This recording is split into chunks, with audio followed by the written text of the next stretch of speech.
It's early in the morning. Entering the Capitol through the entrance for the public viewing. And as you can see, there's been the steady stream of people that are coming to the Capitol to pay their last respect to the presidents, the 39 presidents of the United States, President Jimmy Carter. You guys, we know that on Tuesday we covered the state funeral procession, the arrival, as they were bringing his casket on a horse-drawn carriage onto the Capitol. So, and today the funeral service will take place at the Washington National Cathedral. At President Biden is expected to deliver eulogy. Other head of state as well will be in attendance. The Director General of the World Health Organization, Director General Tedros, was here yesterday, paid his last respect.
Thank Good morning. So we're out. You just came from paying your last respect to the former president, Jimmy Carter. It's so early in the morning, like so many people that have traveled across the world, across the nation to come. Why is it important for you to be here to do this in person? I'm a peace and conflict specialist. I work for the U.S. Department of State and Democracy and Governance and for DPKO, the UN, the Department of Peacekeeping Operations, and have served in 37 conflict zones and fragile states.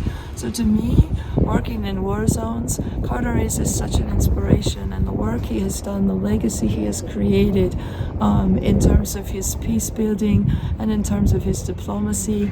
He's a real humanitarian and an inspiration. So I came with my crutches and I couldn't not come. I mean, I'm very moved by his legacy and all of what he has done on a national level and on a global level. I mean, it's so relevant right now, given all the conflicts that is going on around the world, right? Indeed, indeed. I wish there were more statesmen that would follow the path that he led in terms of diplomacy, humility, largeness of heart.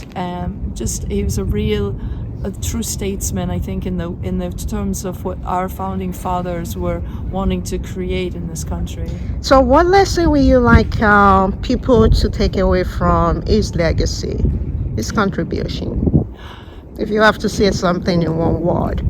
He was unflinching and unstoppable in his determination to bring partners to the table to broker peace. And when you look at what he did in the Middle East, and when you look at how he was really his level of dedication and his commitment, I think if we could follow those examples.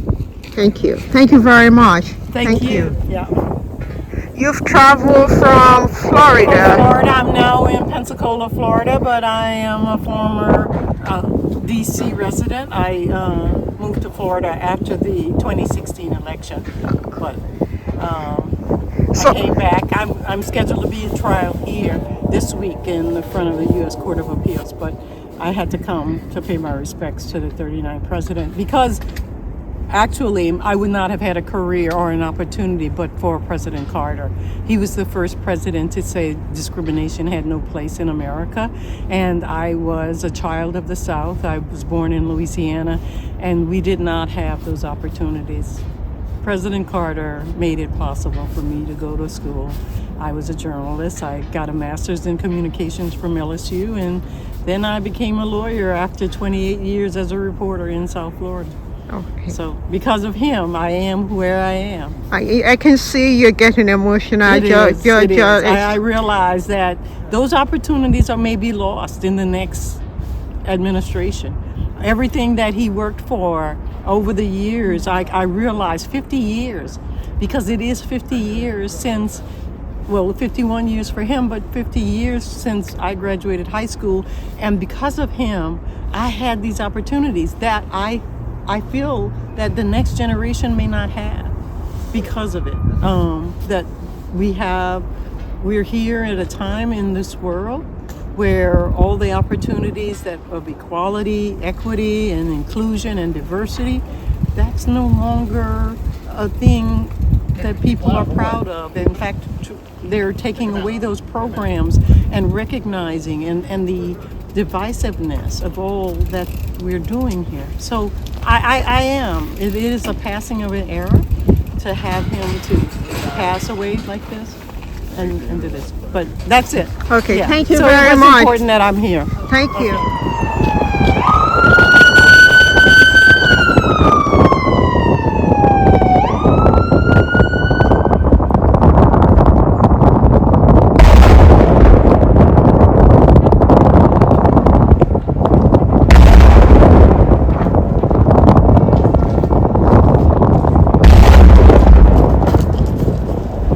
We are up here at the Capitol, and you can see the motorcade.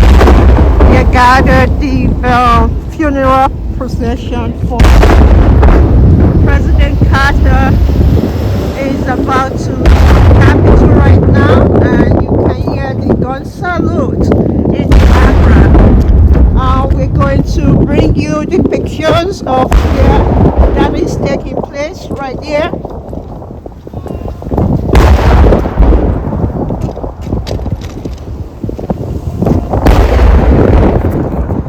The gun salute is taking place.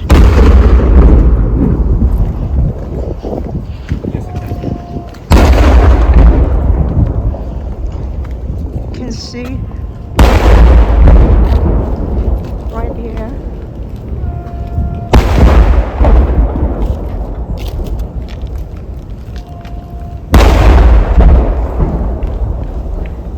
Here you can see right there.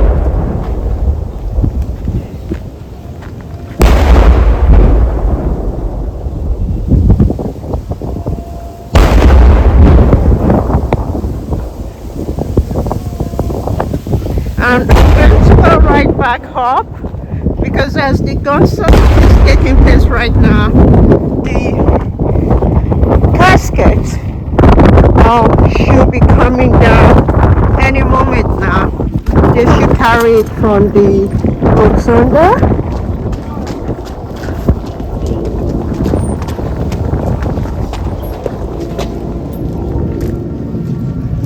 And you can hear the Hail Mary.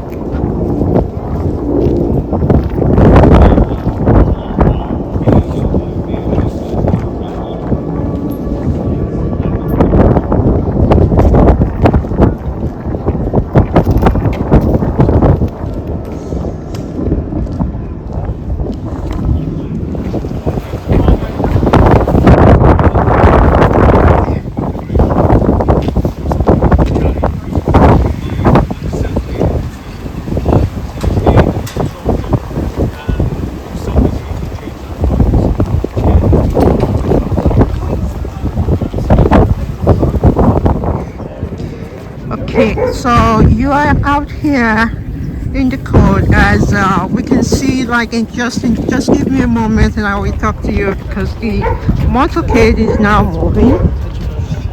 The funeral procession are leaving the capital right now, and they will be heading to the National Cathedral.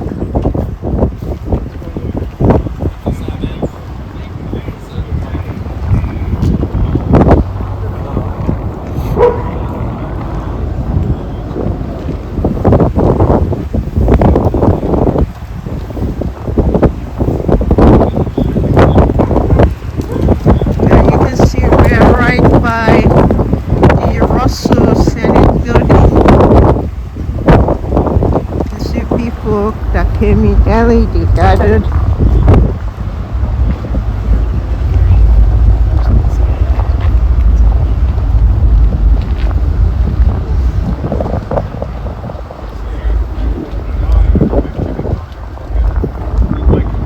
This is chilly. The wind chill.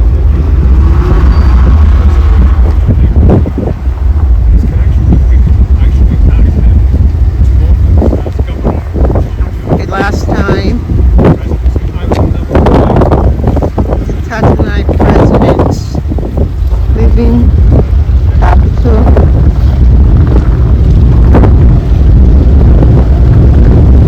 We are in 1976. It was sworn in as the 39th president of the United States. And today, we say goodbye, and America say goodbye to him as well. Farewell. See this casket right here.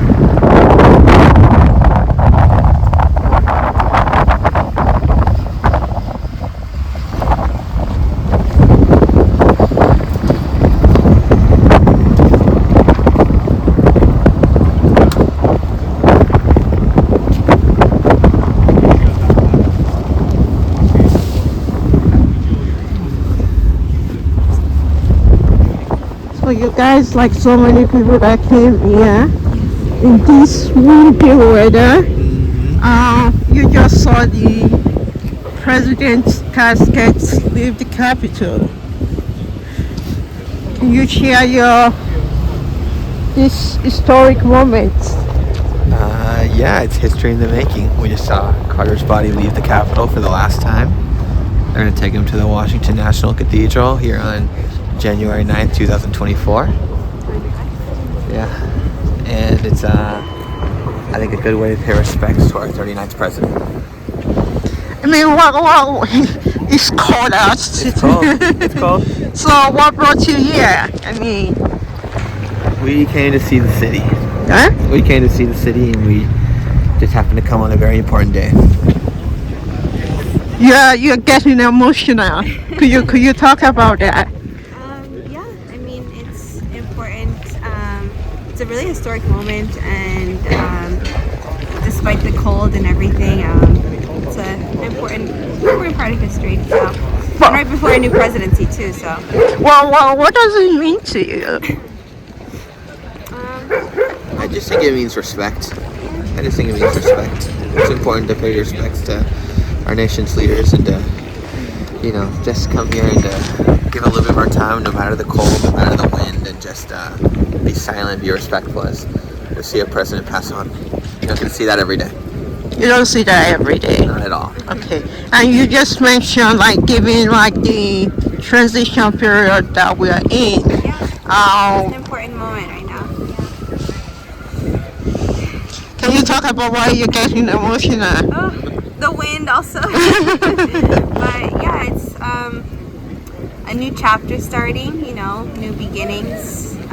So we'll see. Hopefully, a better time for our country. That's what we hope for every presidency, right? So I hope it just brings about the change that we all need. So Okay. Thank you very much for talking with me. thank you. Thank you.